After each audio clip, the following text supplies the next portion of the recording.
Hello and welcome to the capital study circle. Capital study circle में आप सभी को स्वागत है।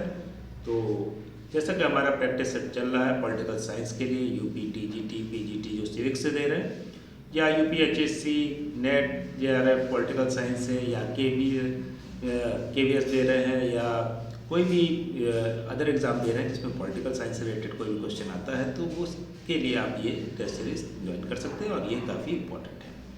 तो इससे पहले कि हम आगे बढ़े, हम बताना चाहेंगे कि आप कैपिटल स्टडी सर्कल अगर ज्वाइन करना चाहते हैं तो हम लखनऊ में भी आ चुके हैं। हमारी ऑफलाइन क्लासेस ऑनलाइन क्लासेस आप ज्वाइन कर सकते हैं। हमारे नीचे दिए फ़ोन नंबर पे आप मैसेज कर सकते हैं, कॉल कर सकते हैं व्हाट्सएप पे, तो आप हमारे साथ जुड़ सकते हैं, क्लासेस भी कर सकते हैं।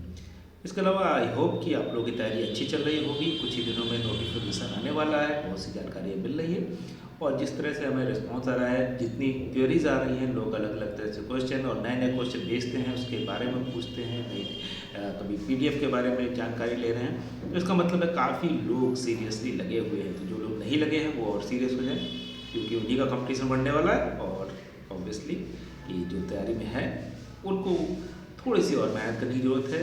तो आप लगातार टेस्ट सीरीज ज्वाइन करते रहिए, अलग अलग जगह की टेस्ट सीरीज कीजिए। इसके अलावा अगर आपको कोई कन्फ्यूज़न हो तो हमारी क्लासेस भी ज्वाइन कर सकते हैं, हम आपके लिए अवेलेबल हैं। तो पहला क्वेश्चन देखें, जो इससे पहले हमने 50 क्वेश्चन कर लिए थे, तो 51st क्वेश्चन देख लेते हैं। इंग्लिश और हिंदी दोनों में ही है, जो इंग्लिश वाले देख के घबराए ना हिंदी वाले, हिंदी में भी ये क्वेश्चन हैं और इसको हम एक्सप्लेन तो इंग्लिश में करते हैं।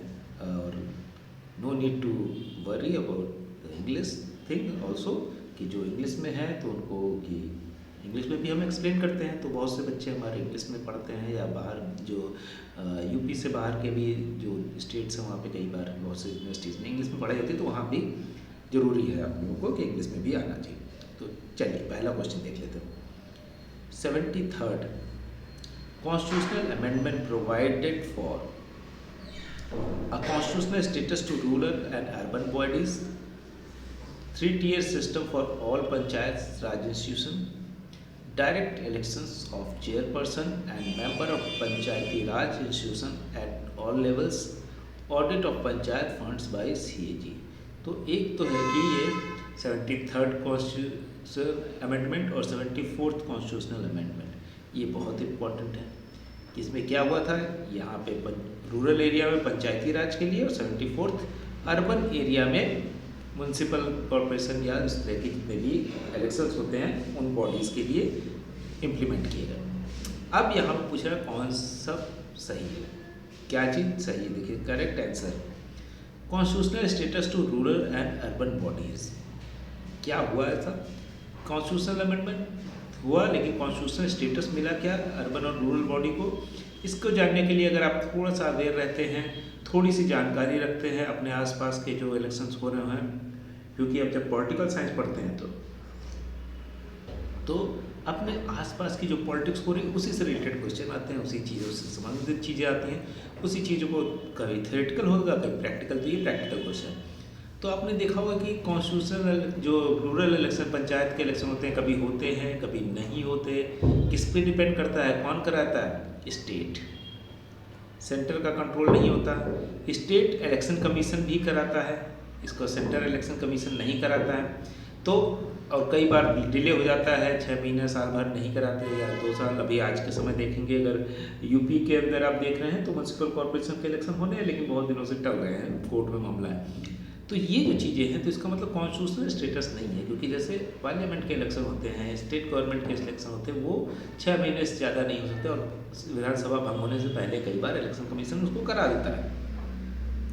और जब विधानसभा भंग होती है उसके बाद शपथ ग्रहण और वो सारी चीज़ें हो जाती हैं, तो रिजल्ट पहले डिक्लेयर हो जाते हैं कई बार। तो ये कॉन्स्टिट्यूशनल स्टेटस नहीं है, तो ये तो गलत हो गया।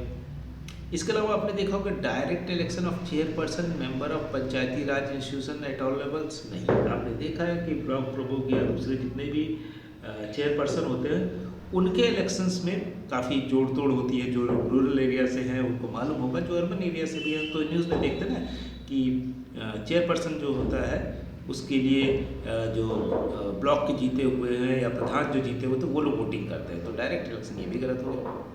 Audit of panchayat funds by CAG, panchayat के फंड का सीएजी करेगा नहीं, सीएजी तो सेंटर का करता है। तो अगर देखेंगे तो स्टेट इसका ऑडिट करता है, ना कि सीएजी। बड़ी बॉडी है, कुछ छोटे पंचायत का करेगी तो लाखों पंचायत हैं देश में, तो वो नहीं करती।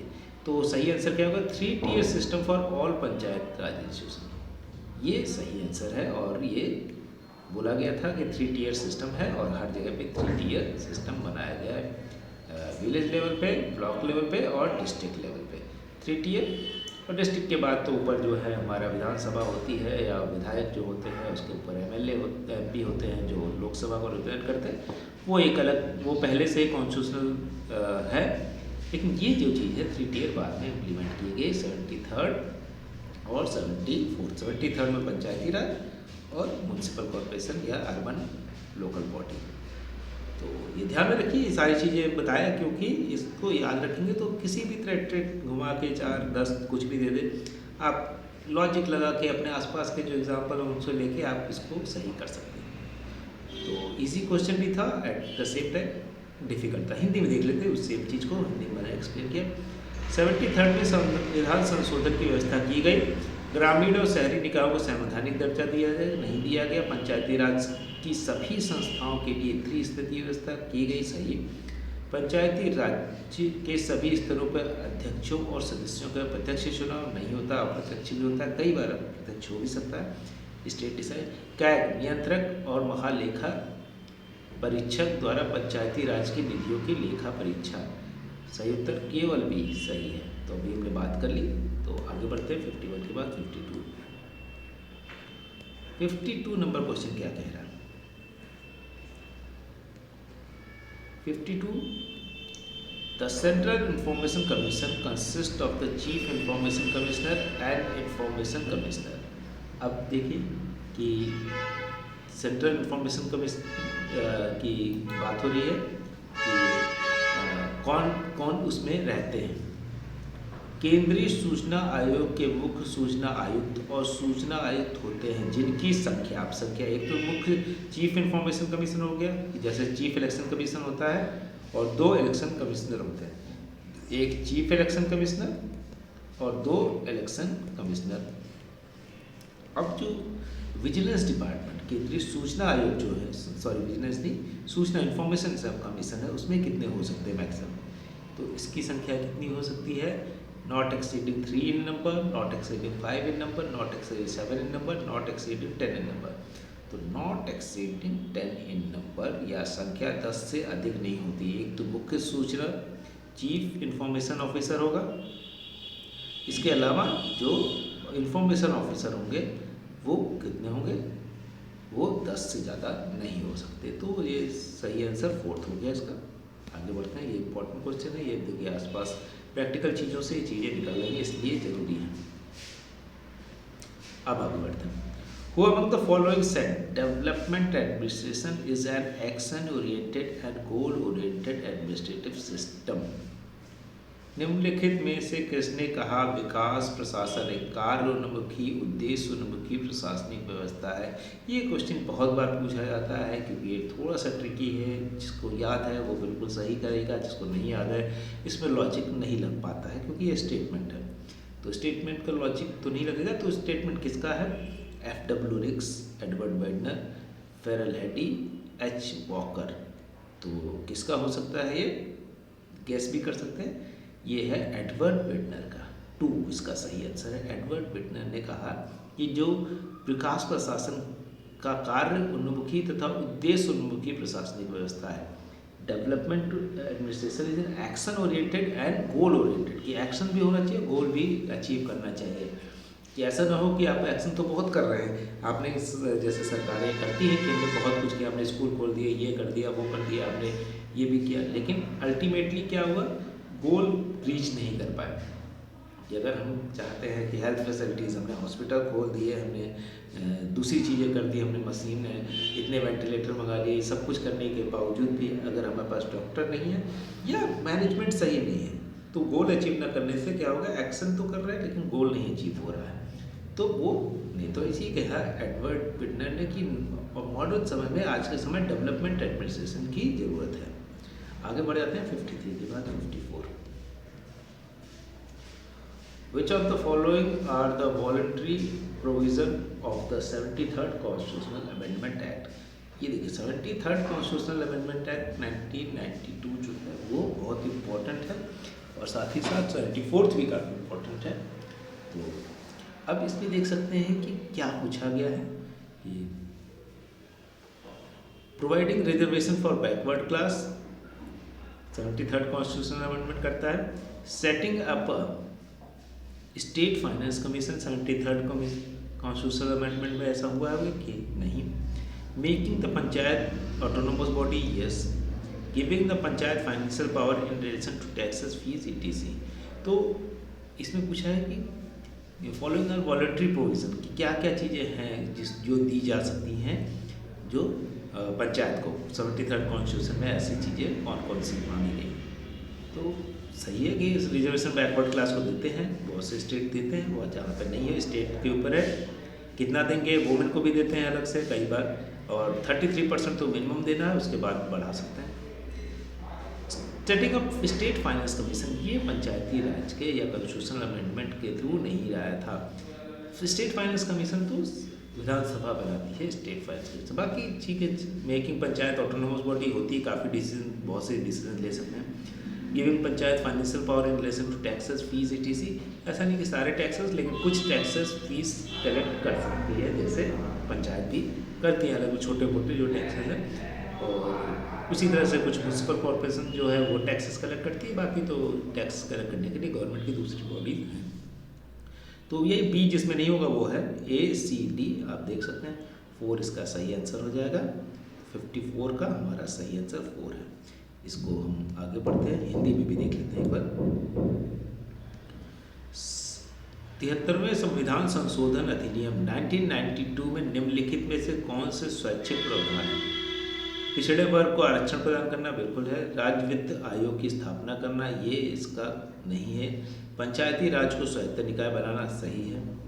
करों, फीस आदि के संबंध में पंचायत को वित्तीय अधिकार प्रदान करना है, कर सकते हैं बिल्कुल स्टेट चाहे तो कुछ टैक्सेस पंचायत को भी दे दें। तो इसका सही आंसर ACD हो गया। आगे बढ़ते हैं, 54 के बाद 55 देख लेते हैं।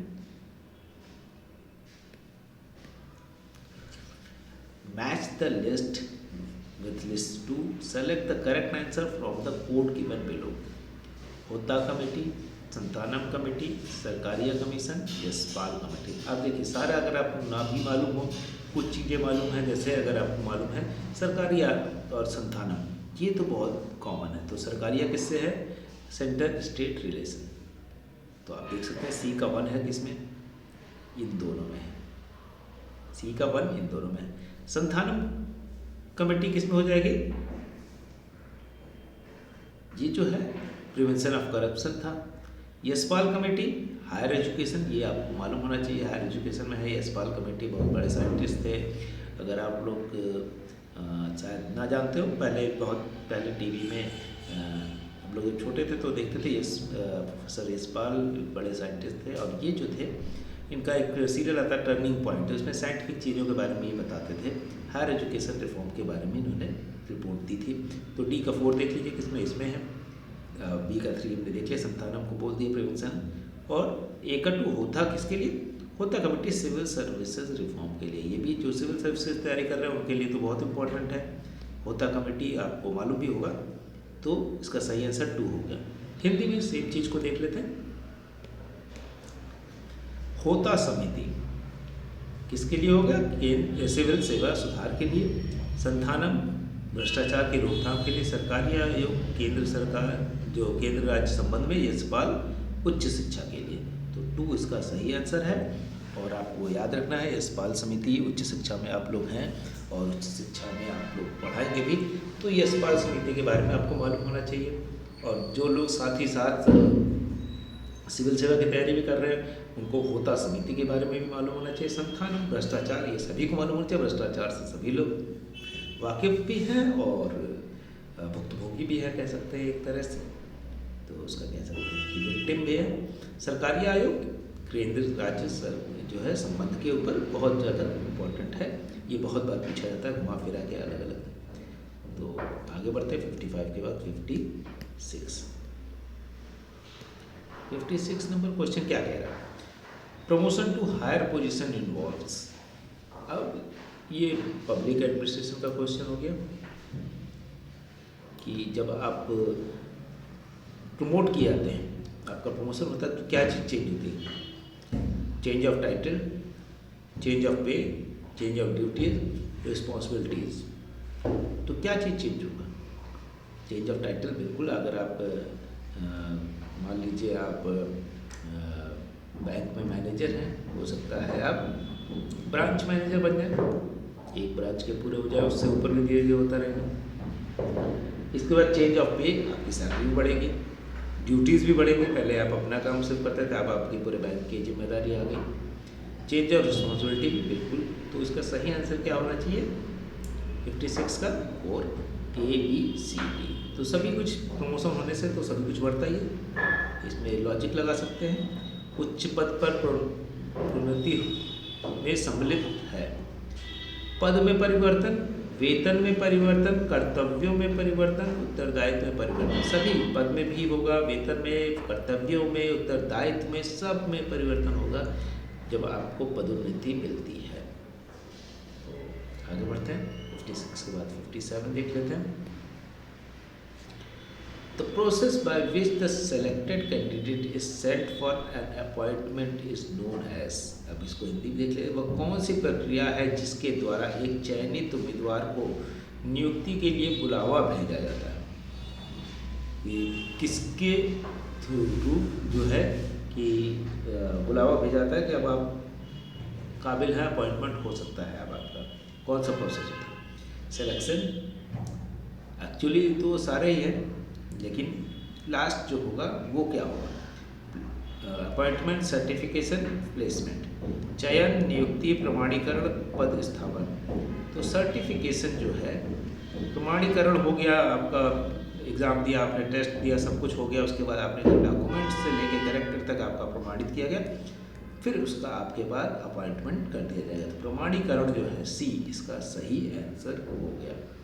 आगे बढ़ते हैं 58 नंबर क्वेश्चन देख लेते हैं। Defending policy is the function of. नीति का बचाव निम्नलिखित में से किसका कार्य है? Line agency, staff agency, auxiliary agency, both staff and line agency. तो आप जानते हैं लाइन एजेंसी क्या होती है, सहायक एजेंसी क्या होती है, ऑक्सिलरी एजेंसी क्या होती है। तो लाइन एजेंसी हमने, ये भी आपको एक क्वेश्चन बनता है कहाँ से ली गई है, तो आर्मी से ली गई है। हायरार्की ऐसे होती है, या पद सोपान जिसको कहते हैं। अब यहाँ पे जो होता है, इनको सपोर्ट करने के लिए, ये तो हैं, इनको सपोर्ट करने के लिए दूसरी चीज़ें भी होती हैं, दूसरे डिपार्टमेंट जिसको क्या कहते हैं, स्टाफ एजेंसी। स्टाफ एजेंसी क्या कहते हैं, इनको बताता है। मान लीजिए आप रेलवे का एग्जाम्पल ले लें या किसी भी चीज़ का, तो रेलवे में ऊपर से लेके नीचे तक लोग हैं, लाइनमैन जो लाइन पे काम करते हैं उससे लेके ऊपर तक उनके चेयरपर्सन हैं। लेकिन उसी समय में वो तो रेलवे चला रहा है, लेकिन रेलवे को क्या चाहिए, IRCTC चाहिए कि टिकट बुक करें, तो ये नहीं करते। या इनकी हेल्प करने के लिए रेलवे को कोई बेडशीट सप्लाई करता है, कोई कहते हैं झाड़ू लगाता है, कोई कुछ करता है। तो ये सारी स्टाफ एजेंसी हो जाती है। ये मैनेजमेंट का हायरार्की है। हर मैनेजमेंट के हायरार्की पे कोई स्टाफ एजेंसी हो सकती है। तो कौन रिप्लाई करेगा अगर कहीं पे कुछ गड़बड़ हो जाए? मान लीजिए कि पॉलिसी कोई चेंज हो जाए कि अब जो है जैसे अभी कोरोना फैला था तो वो हुआ, लिनन बंद हो गया कि अब हम बेडशीट, चादर, ये कंबल नहीं देंगे। तो कौन डिफेंड करेगा, क्यों नहीं देंगे? ये जो सप्लाई कर रहा था वो स्टाफ एजेंसी, या फिर जो एडमिनिस्ट्रेशन है, तो एडमिनिस्ट्रेशन वाला लाइन एजेंसी ही करती है। अब सिंपल लॉजिक है, लाइन एजेंसी करेगी, वो क्यों बताएगा कि भाई हमसे क्यों नहीं ले रहे हम वो डिफेंड नहीं करेगा। इसके अलावा जो ऑक्सिलरी एजेंसी होती है, जो बाहर से सपोर्ट करती है, कई बार जैसे होता है कि भाई हमने दे दिया कि रेलवे का बोर्ड बनाओ कि साफ़ सुथरा रेलवे होना चाहिए, इस तरह का। वो बोर्ड तो रेलवे नहीं बनाएगी, वो तो जो प्रिंटर है वो बना के चिपकाएगा ये सब। तो अब उसकी भी जिम्मेदारी नहीं है, कोई कहीं पे कुछ गड़बड़ हो जाए तो उसकी तो जिम्मेदारी किसकी? लाइन एजेंसी की होती है। तो लाइन एजेंसी इम्पॉर्टेंट है। आगे बढ़ते हैं। 58 के बाद 59 देख लेते हैं। Who among the following are the critiques of the bureaucratic theory? Bureaucratic जो थ्योरी है, जो कहते हैं नौकरशाही सिद्धांत है, उसका आलोचक कौन है? थोड़ा छोटा हो गया लेकिन फिर भी आपको समझाएगा। Talcott Parson, mister Crozier, Robert Presthus, F.W. Riggs. क्योंकि ब्यूरोक्रेटिक थ्योरी में प्रॉब्लम क्या है? ब्यूरोक्रेटिक थ्योरी जो है वो बहुत ही मैकेनिकल है, यहाँ पे प्रॉब्लम यही है। और ये सारे लोग उसको पॉइंट आउट करते हैं कि ह्यूमन है, मैकेनिकल है, इसमें पार्टिसिपेशन नहीं होता। अगर आप देखेंगे कि लोग अगर सिस्टम में आप जाएंगे तो आपको कोई भी चीज डॉक्यूमेंट बनवाना हो, या राशन कार्ड बनवाना हो, या कास्ट सर्टिफिकेट बनवाना हो, या इनकम सर्टिफिकेट बनवाना हो, तो ब्यूरोक्रेटिक प्रोसेस बहुत ही हैक्टिक होता है। उसमें आपका पार्टिसिपेशन या आपके जो फीडबैक उसका कोई वैल्यू नहीं होता। कोई फीडबैक नहीं है कि अच्छा काम हो रहा है या नहीं, ये कहीं फीडबैक नहीं होता। या ज़्यादा लोग आपके कंप्लेंट करें तो आपके ऊपर कोई एक्शन हो कि आप करप्शन कर रहे हैं, तो वो चीज़ें ब्यूरोक्रेसी की क्रिटिसिज्म ये लोग करते हैं। और ये चार के चारों ही बहुत ज़्यादा क्रिटिसाइज करते हैं, इसलिए इसका सही आंसर क्या हो जाएगा? 59 का 4th हो जाएगा। तो यहाँ पे तो आगे बढ़ते हैं, 60 नंबर क्वेश्चन देख लेते हैं।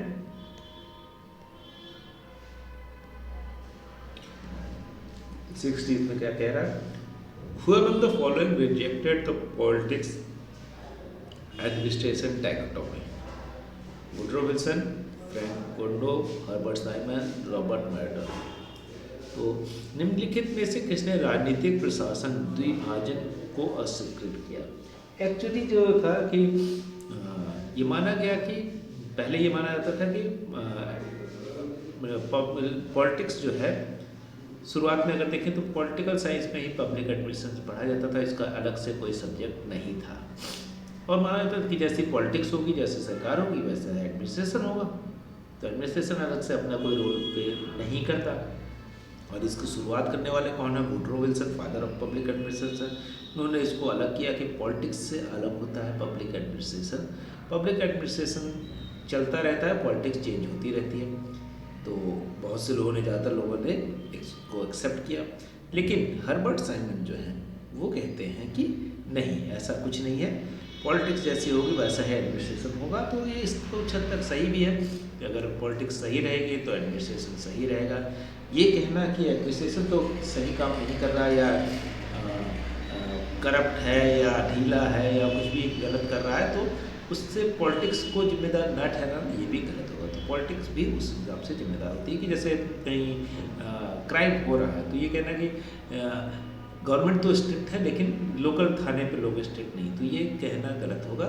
पॉलिटिक्स को वो भी कंट्रोल करना होता है। तो यही हर्बर्ट साइमन भी कह रहे हैं, तो पॉलिटिक्स और उसके बीच में द्विभाजन नहीं होना चाहिए, नहीं होता भी नहीं, कह रहे हैं।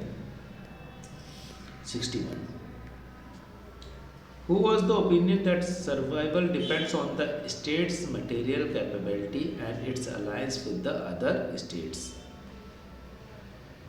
तो कौन है? ये किसका विचार था कि उत्तरजीविता राज्य की भौतिक क्षमता तथा अन्य राज्यों से इसकी संधियों पर निर्भर करता है? जॉन मेर्समर, केनेथ वॉल्श, थ्यूसिडाइड, जे स्नाइडर। तो एक तो ये उत्तरजीविता या डिपेंड सर्वाइवल की बात कौन करेगा? ये होंगे रियलिस्ट, या हम इसको कहते हैं यथार्थवादी चिंतक। और इसमें से अगर देखें तो सभी यथार्थवादी चिंतक हैं, लेकिन केनेथ वॉल जो है, जिनको हम नव यथार्थवादी कहते हैं, वो जो है वो इनका स्टेटमेंट है कि उत्तरजीविता जो survival depends on states material capability and it's alliance with other, कि एक तो है कि सिर्फ मटेरियल जो कैपेबिलिटी है वो रियलिस्ट कहते हैं, इसके अलावा कहते हैं मटेरियल कैपेबिलिटी तो आपकी भले कम है लेकिन आपका अलायंस मजबूत देशों में से है तो भी आप सर्वाइव करेंगे, आपकी उत्तरजीविता बनी रहेगी। तो कहने वाले कौन है? Kenneth walls. बाकी थ्यूसिडाइड्स को देखें तो कहते हैं कि आप अपनी ताकत जब तक नहीं बढ़ाएंगे तब तक कुछ नहीं हो सकता। तो ये नव यथार्थवादी केनेथ वॉल्स की आर्गुमेंट है। अब देख लेते हैं 62। Consider the following statement, new realism and new liberalism are rationalist approach. अभी हमने नव यथार्थवादी की बात की थी, तो नव यथार्थवादी और नव उदारवादी, इसका हिंदी में है, देख लेंगे अभी। तो दोनों रैशनलिस्ट अप्रोच है। न्यू लिबरलिज्म तो रैशनलिस्ट है, न्यू रियलिज्म नहीं है। New realism and feminism are reflectivist approach. अगर आप देखेंगे तो क्या ये रिफ्लेक्टिविस्ट हैं कि जो रिफ्लेक्ट करते हैं, तो न्यू रियलिस्ट तो नहीं है, फेमिनिस्ट है। पोस्ट स्ट्रक्चरलिज्म, जो चीज़ें आती है उसके अकॉर्डिंग वो रिएक्ट करते हैं। Post structuralism and new liberalism are rationalist approach. तो पोस्ट स्ट्रक्चरलिज्म जो है वो फिर से अगर आप देखेंगे तो रैशनलिस्ट ना होके रिफ्लेक्टिविस्ट है। तो इसका सही आंसर फिर क्या बचा? तो न्यू लिबरलिज्म तो रैशनलिस्ट है, अभी हमने बात की न्यू लिबरलिज्म, नव उदारवाद तो तार्किक है। लेकिन पोस्ट स्ट्रक्चरलिज्म जो है, आज के समय जो स्ट्रक्चरलिज्म की बात होती थी और पोस्ट स्ट्रक्चरलिज्म की बात होती है कि तो वो जो है कि वो जो चीज़ें होती हैं उसके रिफ्लेक्शन में चीज़ें बढ़ाई जाती है कि इसकी थ्योराइज किया जाए। तो अगर आप देखें तो फेमिनिज्म जो नारीवाद है और पोस्ट स्ट्रक्चरलिज्म वो रिफ्लेक्टिव अप्रोच है। तो अभी हमने देखा था यहाँ पे फेमिनिज्म तो था, लेकिन न्यू रियलिज्म आ गया, ये तो नॉर्मेटिव अप्रोच है न्यू। तो अब इसका सही आंसर देखें तो क्या क्या हो जाएंगे?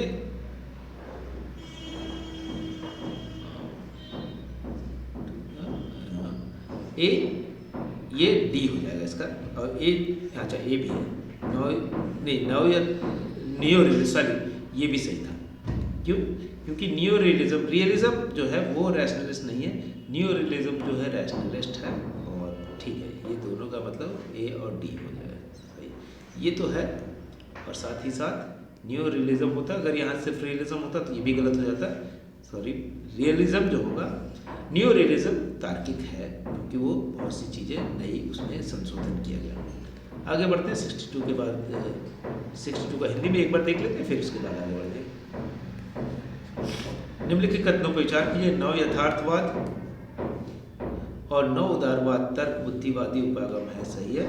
नव यथार्थवाद और नारीवादी अनुचिंतनवादी उपागम है। अनुचिंतनवादी थोड़ा सा दिक्कत है, रिफ्लेक्टिव जो है। उत्तर संरचनावाद और नव उदारवाद तर्क बुद्धिजीवी उपागम है, तर्कवादी है कह सकते हैं। तो उत्तर संरचनावाद नहीं है, नारीवाद उत्तर संरचनावाद अनुचिंतनवादी उपागम है, जिसको हम रिफ्लेक्टिव कह रहे हैं। तो ये सही आंसर है ए और डी इसका। तो यहाँ पे थोड़ा सा कठिन हिंदी है, इसका ट्रांसलेशन कठिन कर दिया, तो आप इंग्लिश में देख लेंगे तो आपको समझ में आ जाएगा। आगे बढ़ जाते हैं 63 में। 63 नंबर क्वेश्चन हमारा क्या कह रहा है?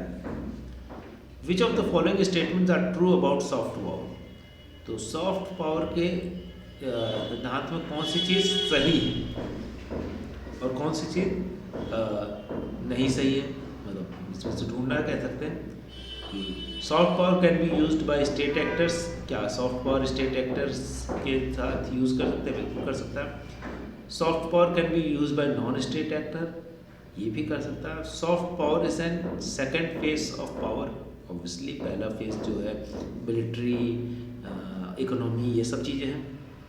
Soft power is a form of idealism, ये गलत हो जाएगा। आइडियलिज्म की जगह पे ये प्रैग्मेटिज्म है, जहाँ पे कहते हैं कि आप हमेशा युद्ध लड़के आप वर्चस्व को इस तरह से नहीं बदल सकता, तो क्या कहते हैं सॉफ्ट पावर के थ्रू, मैत्री के थ्रू, जिसमें आप दिखाएंगे कि आपके पास ज़्यादा कल्चरल चीज़ें कि जैसे पावरफुल क्यों है अमेरिका, या उसी समय में अगर देखें तो बहुत से ऐसे कंट्री हैं जो आज के समय में, जैसे कोरिया भी है, काफ़ी बड़ा इकोनॉमी है, अच्छा, या कह सकते हैं सऊदी अरेबिया, इन लोग का अगर जीडीपी और पर कैपिटा इनकम देखें तो काफ़ी ज़्यादा होता है, लेकिन फिर भी ये सॉफ्ट पावर यूज़ नहीं कर पाते क्योंकि पैसे से नहीं, इसके अलावा कल्चर हम नहीं जानते उनके बारे में। अभी जैसे आप अगर देख रहे हो तो फुटबॉल को वर्ल्ड कप उन्होंने कराया कतर ने, और कतर जो लोग गए वो फिर गए वहाँ पे लौट के आते हैं यूरोप में, वो यूरोपियंस भी बोल रहे हैं दूसरे लोगों का कि मुस्लिम वर्ल्ड के बारे में कुछ गलत इन्फॉर्मेशन फैला दी गई थी, जिससे हमें लग रहा था कि बहुत कट्टर हो गए, बहुत मुश्किल होगी वहाँ रहने में,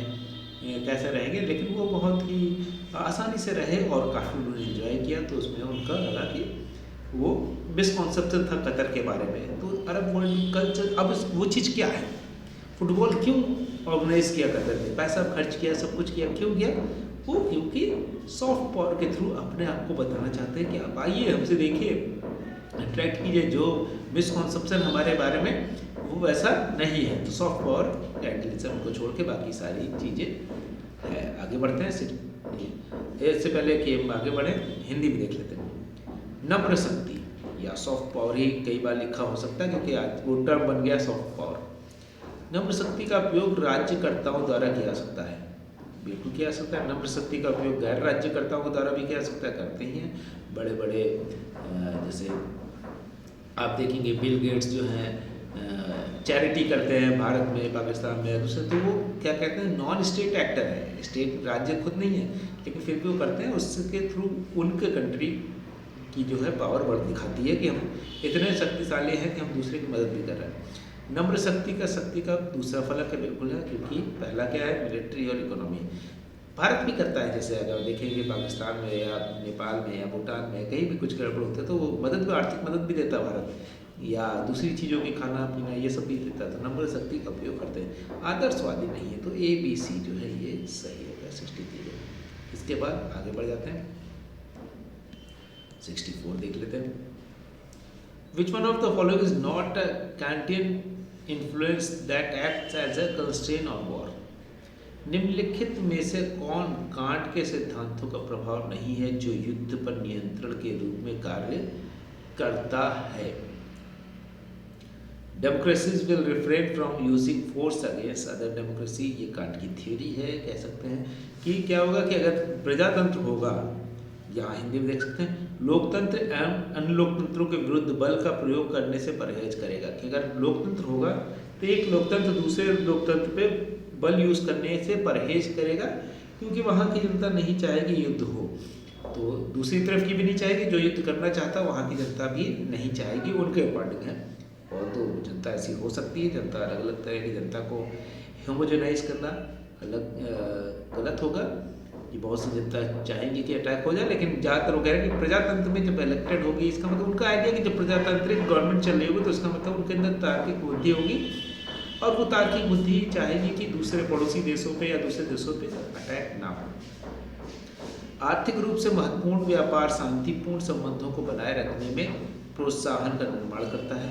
economically important trade creates incentives to maintain peaceful relation, ये भी कांट ने बोला था, क्योंकि अगर आप एक दूसरे से पीसफुल रहेंगे तो ट्रेड करेंगे, ट्रेड इतना आपस में डिपेंड हो जाएगा कि आप वॉर में जाएंगे तो आपको नुकसान। जैसे आप इंडिया चाइना, आज के समय इंडिया और चाइना वॉर में नहीं जा रहे, क्यों? क्योंकि अगर वॉर में जाएंगे तो इंडिया जो है काफ़ी हद तक चाइना पर डिपेंडेंट है, और चाइना भी एक तरह से इंडिया पे डिपेंडेंट, क्योंकि उनकी जो आर्थिक ग्रोथ है वो इंडिया पे है। हम तो इतनी ढेर सारी चीज़ें ले रहे हैं उनसे, तो इसका मतलब उनको पैसे दे रहे हैं, तो उनका डेवलपमेंट में हमारा कंट्रीब्यूशन है।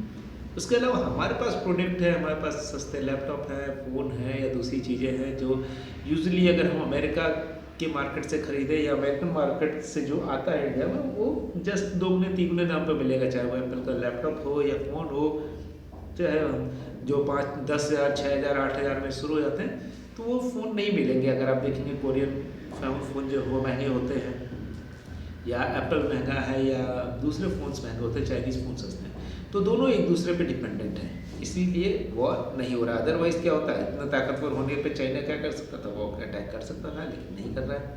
इसके अलावा global civil society exert itself, तो ग्लोबल सिविल सोसाइटी के बारे में बात नहीं करते। अंतर्राष्ट्रीय संगठन शांति को बढ़ावा देकर निर्णय निर्माताओं को नियंत्रित कर सकते हैं, बिल्कुल कर सकते हैं। International organisation can constrain decision makers by promoting peace, तो ये हो सकता है गाइड की थ्योरी के अकॉर्डिंग। 3 गलत है, बाकी सब सही है। आगे बढ़ते हैं, 64 कर लेते हैं।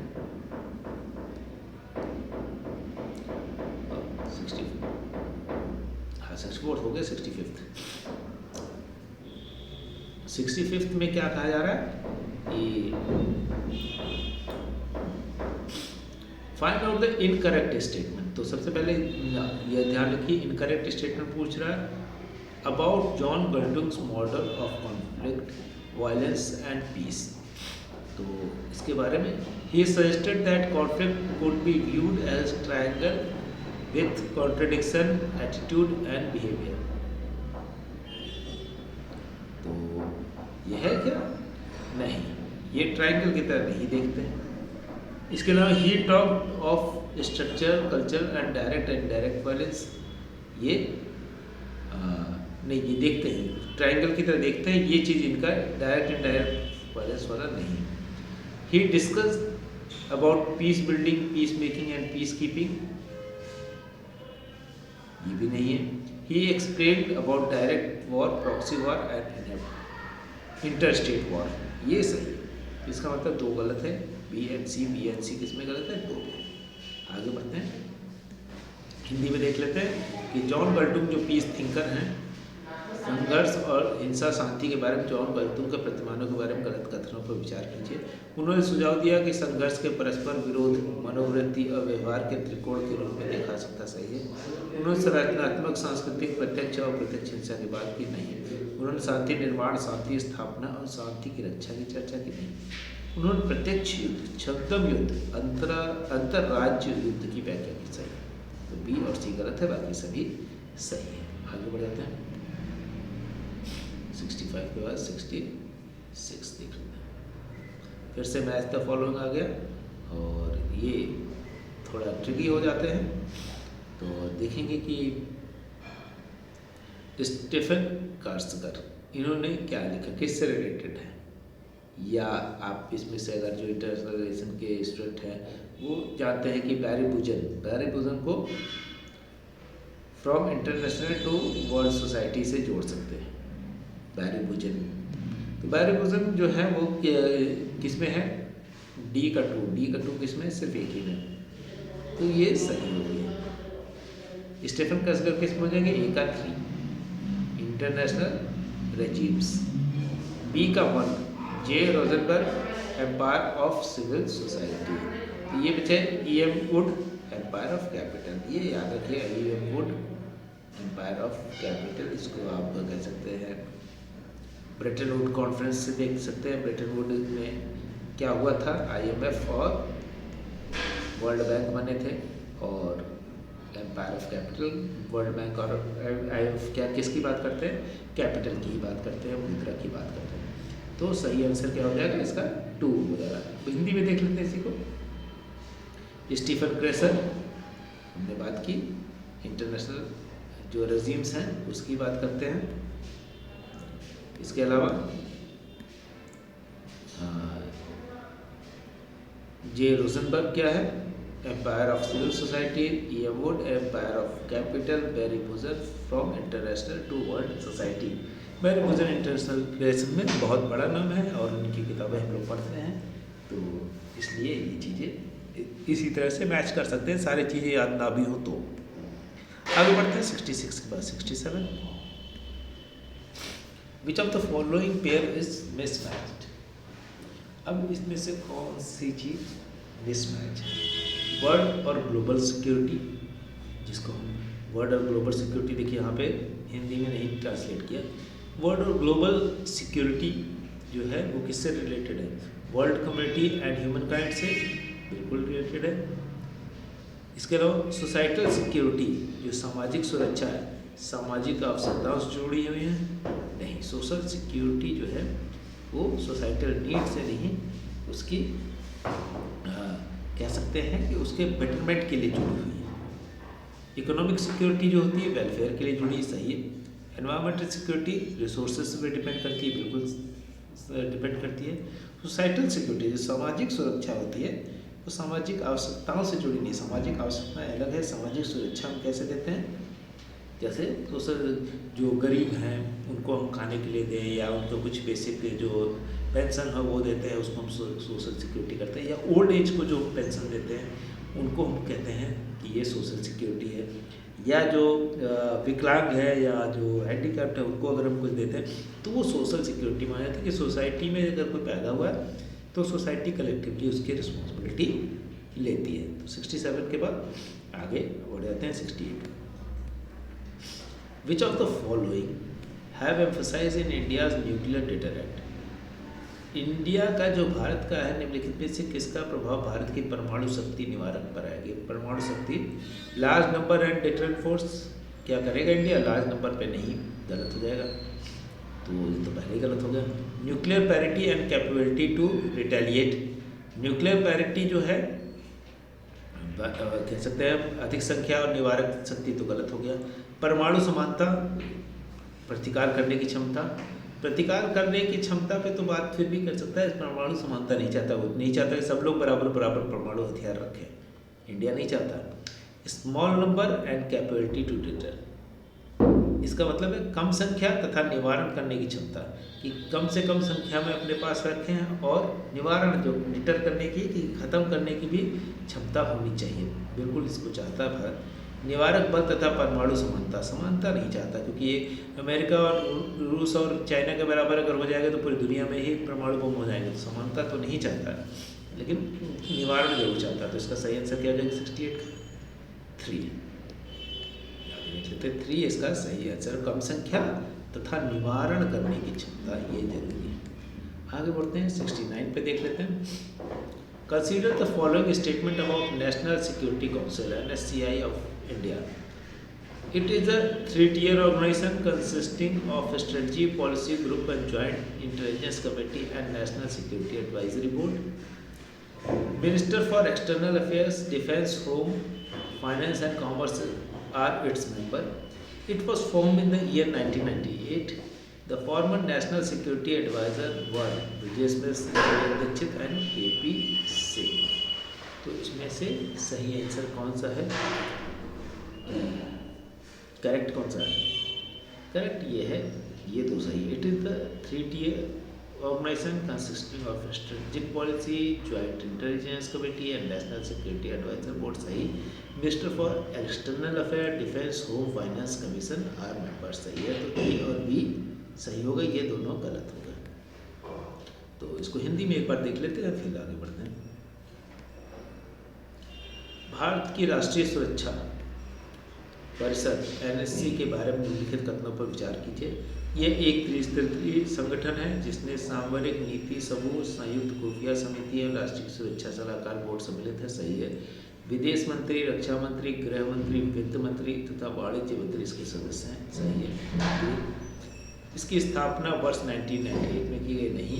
पूर्व राष्ट्रीय सुरक्षा सलाहकार थे ब्रिजेश मिश्र, JN दीक्षित और KP सिंह, नहीं। सही आंसर A, B। आगे बढ़ जाते हैं 70। Which of one of the following are incorrect statement? The Neem-Rana dialogue is on India-China relation. The Ottawa dialogue is on India-Pakistan relation. The Shangri-La dialogue is on Singapore relation. Raisina dialogue is India's flagship conference on geopolitics and geoeconomics. तो इसका सही answer क्या हो जाएगा? तो कौन सा incorrect है? तो नीम-राना डायलॉग जो है वो गलत है, ये इंडिया पाकिस्तान के बीच में ही हुआ था जो कि, और शंग्रीला डायलॉग जो है वो भी इंडिया सिंगापुर रिलेशन के ऊपर नहीं है।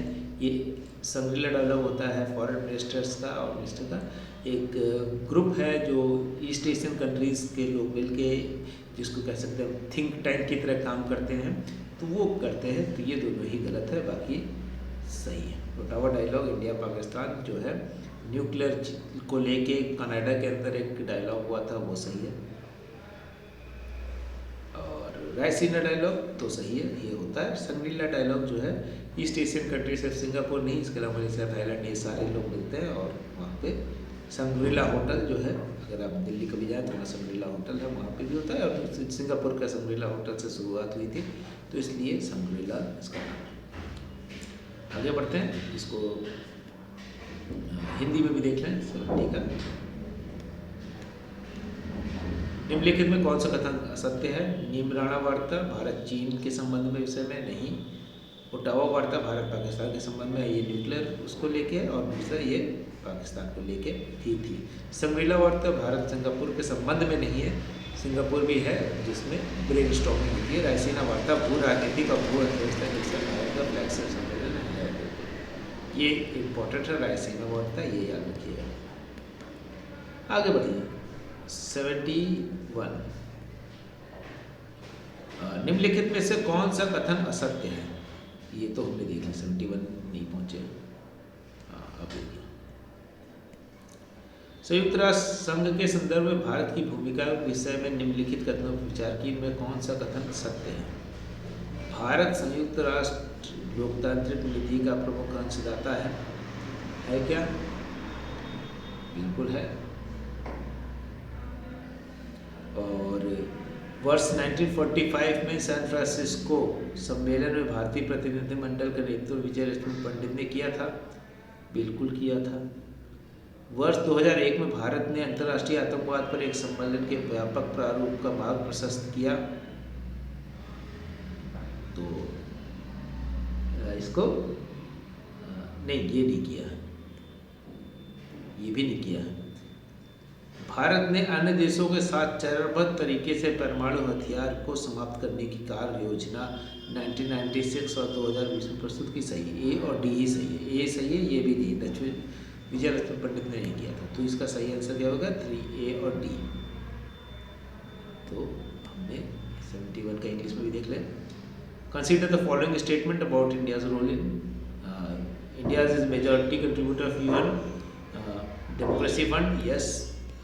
India delegate San Francisco conference of 1940 was led by Vijay Lakshmi Pandit. Wrong. In 2001, India piloted a draft comprehensive convention on international terrorism. No. India submitted along the other countries a plan and phrase elimination. All right. तो A and D is correct. आगे बढ़ते हैं, 72 पहुँच जाते हैं। Given below the two statement and label assertion reason, state continued to exist as sovereign state. इसका reason क्यों है? Globalisation has weakened the Westphalian state system, क्योंकि जो वेस्टफेलियन सिस्टम है उसमें स्टेट सिस्टम कमज़ोर हुआ है। और ये भी बात सही है, लेकिन सॉवरेन स्टेट अभी भी एग्जिस्ट कर रहा है। बिल्कुल। तो both A and R are true and R is not correct explanation. अगर ये स्टेट एग्जिस्ट कर रहा है तो वेस्टफेलियन स्टेट कमज़ोर भी तो हुआ है। आगे बढ़ते हैं, इसको हिंदी में देखते हैं कि राज्य अभी भी संप्रभु राज्य है जहाँ से सवरन है। वैश्वीकरण ने वेस्टफेलियन राज्य प्रणाली कमजोर हुई। वेस्टफेलियन राज्य प्रणाली क्या थी? नेशन स्टेट की, जहाँ पे एक नेशनलिटी के लोग एक स्टेट बन जाएं। तो आज के समय धीरे धीरे कमजोर हो रहा है, लेकिन फिर भी स्टेट जो है सॉवरन है। सही है। तो ए एंड आर, ए भी सही है, आर सही है, लेकिन आर ए के सही स्पष्टीकरण नहीं। आगे बढ़ जाते हैं 72 के बाद 73 में फिर से मैच करना है। Western agreement, Australia group, nuclear supply group, missile technology control. तो आप अगर इसमें स्पीड से देखें तो एनएसजी के बारे में जानते हैं, न्यूक्लियर सप्लाई ग्रुप के बारे में जानते हैं। तो वो क्या है? थर्ड का अगर हम देखें तो सी जो है वो क्या है, किस चीज़ से रिलेटेड? नॉन प्रोलिफरेशन और न्यूक्लियर वेपन। जब हमने टेस्ट किया था तो एनएसजी ने इंडिया पे बैन लगा दिया था न्यूक्लियर सप्लाई ग्रुप्स ने। तो क्योंकि ये नहीं चाहते कि नॉन प्रोलिफरेशन की बात करते हैं, अब न्यूक्लियर टेस्ट कोई ना करे और न्यूक्लियर वेपन आगे ना बढ़े। तो आप सी का 2 किस में है? इसमें है और किसी में नहीं है। ये भी हो सकता है, आसान हो गया। अगर आप देखेंगे ए का 3 हो जाएगा। Western agreement, export control for conventional arms and dual use of technology. Australia group क्या हो जाएगा? Stopping spread chemical and biological weapon. और इसके बाद missile technology control regime, non proliferation of system intended for the delivery of weapon of mass destruction. तो इसका सही answer क्या हो गया? 73 का फर्स्ट। इसको हिंदी में देख सकते हैं 1 मिनट के लिए। वार्षणेय समझौता क्या हो गया? पारंपरिक हथियारों तो प्रौद्योगिकी के दोहरे उपयोग का निर्यात और नियंत्रण की बात करता है। ऑस्ट्रेलिया समूह, रासायनिक और जैविक, न्यूक्लियर सप्लाई ग्रुप, परमाणु हथियार का अप्रसार और प्रक्षेपास्त्र प्रौद्योगिकी नियंत्रण व्यवस्था, सामूहिक विनाश वाले हथियारों को सुपुर्दगी हेतु प्रणाली या प्रसार। तो थोड़ा सा हिंदी में कठिन हो गया, लेकिन आगे बढ़ते हैं। 74 देख लेते हैं, इसके बाद हम लास्ट क्वेश्चन देखेंगे। Which one of the following statement is incorrect? पहले तो इनकरेक्ट देख लीजिए।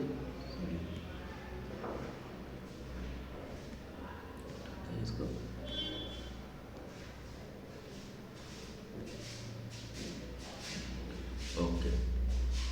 विच of the following statement is incorrect? New development bank is a multilateral bank, development bank establish by BRICS. तो 74 का सही आंसर क्या होगा? ब्रिक्स ने किया, बिल्कुल। न्यू डेवलपमेंट NDB जो है ब्रिक्स ने किया, ब्राज़ील, रसिया, इंडिया, चाइना और south Africa.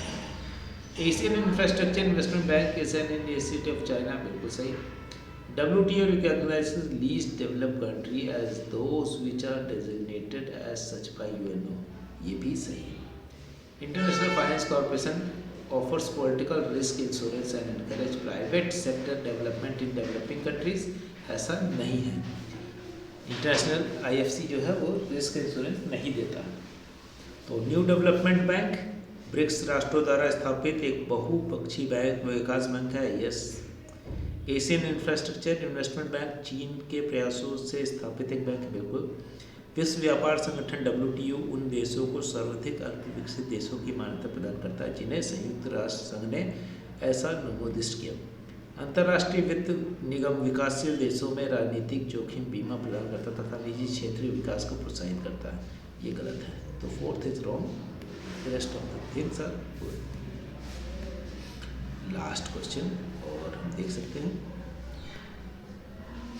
Consider the following statement regarding security council. Security council में India became member of security council 7 times।